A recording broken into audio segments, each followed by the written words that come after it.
My name is Matthew Gardner. I'm one of the partners here at HLB Mann Judd, and I welcome you this evening to our seminar on the issues facing Australian business and the remaining relevant with change is the only constant. So what we wanted to do this evening is to discuss with you a little bit about how do we as business leaders deal with that change.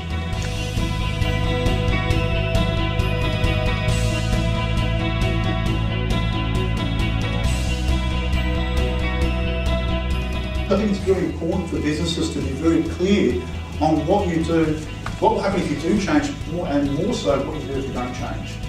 It's important to understand the demand and supply side of your business and identify the indicators that will hinder your business.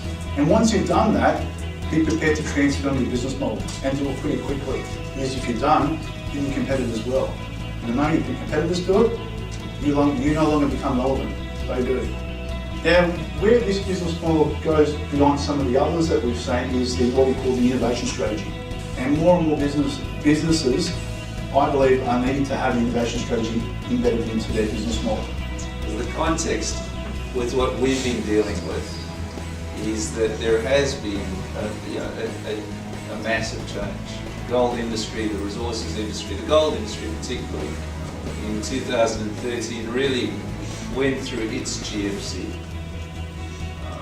And the challenge for any company confronting a changing environment is it an opportunity or is it adversity?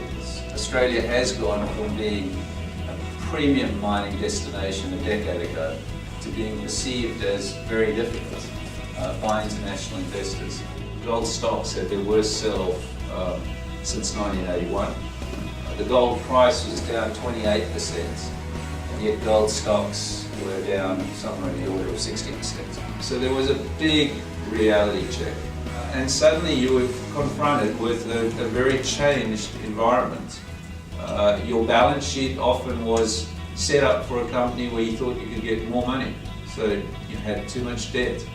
How do you adapt to this changing environment?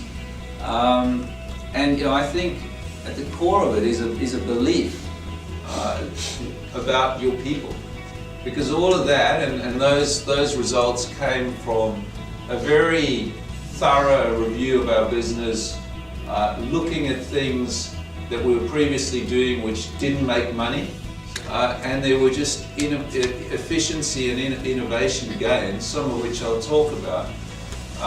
But which we're confronted with the reality that we had to do more with less. And it gives me a lot of confidence that Australia can stay as a leading resource destination in the future, because we really do have phenomenal capacity in the workforce.